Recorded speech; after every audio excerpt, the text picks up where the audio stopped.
എന്ത് പരിപാടിയാണ് കാണിച്ചത്? മോനെ അത് പോയ നന്നായി. ഇത് കൊള്ളാം. ഇത് തന്നെ നീ ജിമ്മിയോടും കൂടെ ഒന്ന് പറയണം. നല്ലൊരു ദിവസമായിട്ട് അവന്റെ വായന കേൾക്കാൻ തീരെ താല്പര്യമില്ലാത്തതുകൊണ്ടാ. You got my point. ആ അവൻ എന്നെക്കുറിച്ചൊന്നും പറഞ്ഞു കാണില്ലല്ലേ? ആ നമ്മളൊരു തീരുമാനമെടുത്ത് ഫിദയുടെ വീട്ടുകാരോട് സംസാരിച്ച് നിൽക്കുമ്പോഴാണ് ഞാൻ കാര്യങ്ങൾ അറിഞ്ഞത്. ദേഷ്യം വരില്ലേ?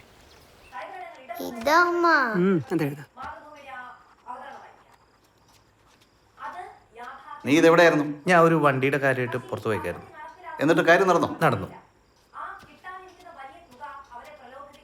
ദൈ പഠിത്തത്തിലാണ്. നിനക്കിപ്പോഴും ആ പഴയ പെങ്കൊച്ചോട്ട് ബന്ധമുണ്ടോ? ഞങ്ങളൊന്ന് കണ്ടെന്നുള്ളൂ. വെറുതെ ഒരു കാഷ്വൽ മീറ്റിംഗ് അത്രേ ഉള്ളൂ. ഞാൻ പോയി ഒരു ഷെയ്ക്ക് അടിച്ചിട്ട് വരാം. മൊത്തത്തിലൊന്ന് തണുക്കേണ്ട ആവശ്യമുണ്ട്.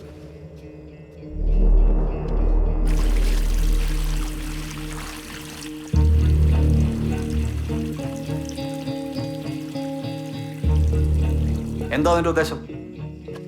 എനിക്ക് മനസ്സിലാവുന്നില്ല. ഇതുവരെയായിട്ട് ഒന്നും പഠിക്കരുത്. വെറുതെ ഇങ്ങനെ ഓരോന്ന് കാണിച്ച് ജീവിതം കളഞ്ഞു. അതിനിപ്പോ ഇവിടെ തന്നെ ഇത്ര ഉറച്ചൊരു ബന്ധം നീ എന്താ വേണ്ടെന്ന് വെച്ചത്? കല്യാണത്തിന്റെ കാര്യമല്ലേ, ആലോചിച്ച് തീരുമാനിക്കാന്ന് വിചാരിച്ചു. ഓ, അല്ലാതെ അവളെ കൊണ്ടോണ്ടല്ല. വാ തുറന്ന് ഉത്തരം പറയടാ. ഞാൻ പറഞ്ഞല്ലോ, കാണാൻ വേണ്ടി പോയതല്ല. എടാ, കുറച്ച് ഡിസിപ്ലിനായിട്ട് വർക്ക് ചെയ്തിരുന്നെങ്കിൽ നാഷണൽ ലെവലിൽ അത്ലറ്റ് ആയിന നീ. എനിക്കൊന്നും ചെറുപ്പത്തിൽ ആഗ്രഹിക്കാൻ പറ്റാത്ത സൗകര്യങ്ങളാണ് നിനക്ക് ഞാൻ ചെയ്തു തന്നിട്ടുള്ളൂ. അതൊക്കെ നീ കളഞ്ഞത് ആ പെണ്ണിൻ്റെ പേരിലല്ലേ? കാര്യങ്ങളൊക്കെ ഒന്ന് കരക്കെടുത്തെന്ന് വിചാരിച്ചപ്പോൾ ഉടനെ ആ പെണ്ണിനെ ഇങ്ങോട്ട് എഴുന്നള്ളിച്ചു.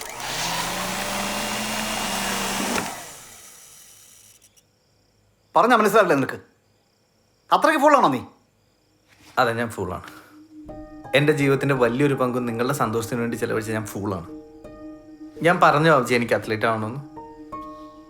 എനിക്കെന്താ വേണ്ടതെന്ന്, എൻ്റെ ആഗ്രഹങ്ങൾ എന്താണെന്നോ നിങ്ങൾ എന്തെങ്കിലും അന്വേഷിച്ചിട്ടുണ്ടോ?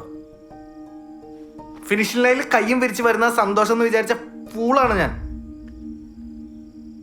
ഓരോ തവണ മീറ്റിന് ട്രാക്കിൽ ഇറങ്ങുമ്പോഴുണ്ടല്ലോ പേടിയാണ്. എങ്ങനെ രണ്ടാമതായി നിങ്ങളെങ്ങനെ ഫേസ് ചെയ്യുമെന്ന് ഓർത്തിട്ട്. ആ എൻ്റെ ഇമോഷനും ആഗ്രഹവും മനസ്സിലാക്കി എൻ്റെ കൂടെ നിന്നവളാണ് അവള്, നിത്യ. എല്ലാം തകർത്തിട്ട് വന്നിട്ട് അവസാനം വർത്താനം പറയരുത്. ഞാൻ എന്ത് തകർത്തെന്നാ നീ പറയുന്നത്?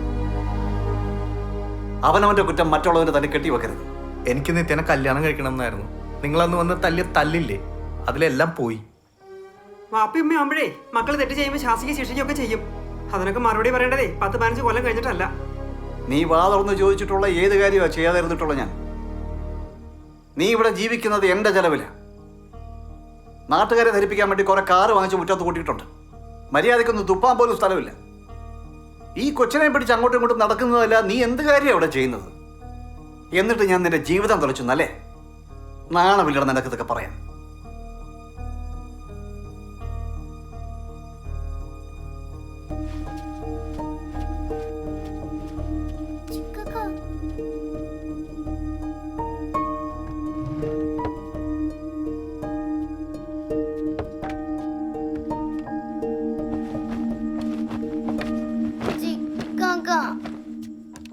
വാപ്പച്ചി ചോദിച്ചപ്പോ അറിയാണ്ട് പറഞ്ഞു ഇതാ.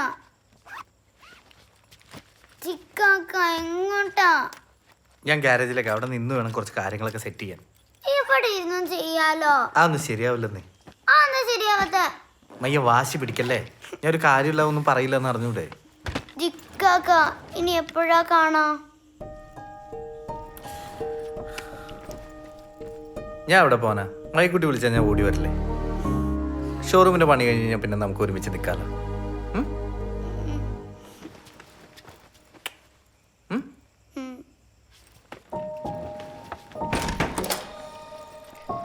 ഏട്ടാ നീ എങ്ങോട്ടാ ഈ പോണേ? ഞാൻ ഇവിടെ വന്നാൽ ശരിയാവില്ലമ്മ. അത് വാപ്പച്ചി ദേഷ്യം വന്നപ്പോ പറഞ്ഞല്ലേ മോനെ.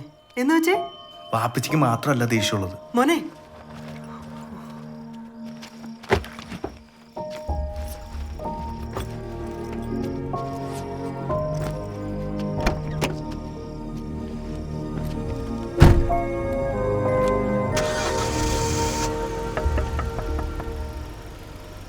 ചിക്കാക്ക ഇനി പോണോ?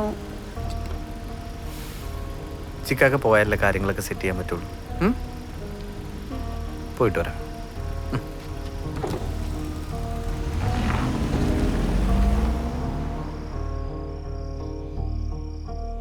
നിങ്ങളുടെ പഴയ മുരട്ട സ്വഭാവമൊക്കെ മാറിയെന്നാ ഞാൻ വിചാരിച്ചേ. ഞാനും.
Good morning.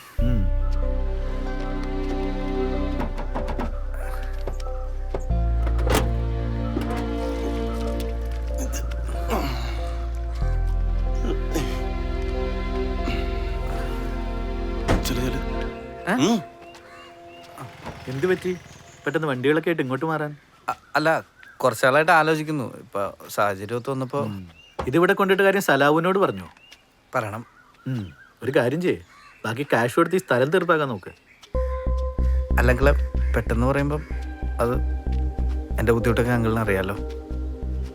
എന്നാൽ ഞാനൊരു കാര്യം ചെയ്യാം, ഒരു വിലയിട്ടിട്ട് ഈ വണ്ടികളൊക്കെ ഞാൻ എടുക്കാം. സലാവിന് കൊടുത്ത 10 ഞാൻ തരാം. പിന്നെ കച്ചവടം ഞാനും സലാവും തമ്മിലായല്ലോ. ജിമ്മിയുടെ തൽക്കാലത്തെ പ്രശ്നവും തീരും. എന്തേ? അല്ല അച്ഛൻ അങ്ങനെയല്ലായിരുന്നല്ലോ നേരത്തെ പറഞ്ഞിരുന്നത്. മുമ്പത്തെ പോലെയല്ലല്ലോ ഇപ്പൊ കാര്യങ്ങള്, അല്ലേ ജിമ്മി? അല്ലെങ്കിൽ ഒരുപാട് ആഗ്രഹിച്ച് ഇറങ്ങിയതാണ്. അപ്പോൾ അങ്കിൾ കൂടെ ഉണ്ടാവണം. എനിക്ക് പറയാനുള്ളത് ഞാൻ പറഞ്ഞു, ഇനി ജിമ്മി ആലോചിച്ച് പറയും. ആടാ, പേടിക്കണ്ട, അച്ഛനോട് ഞാൻ ഒന്നുകൂടെ സംസാരിച്ചു നോക്കാം. എപ്പോ ചെന്നിട്ട് എന്നാ പോ. വെള്ളം കുടിക്കേ.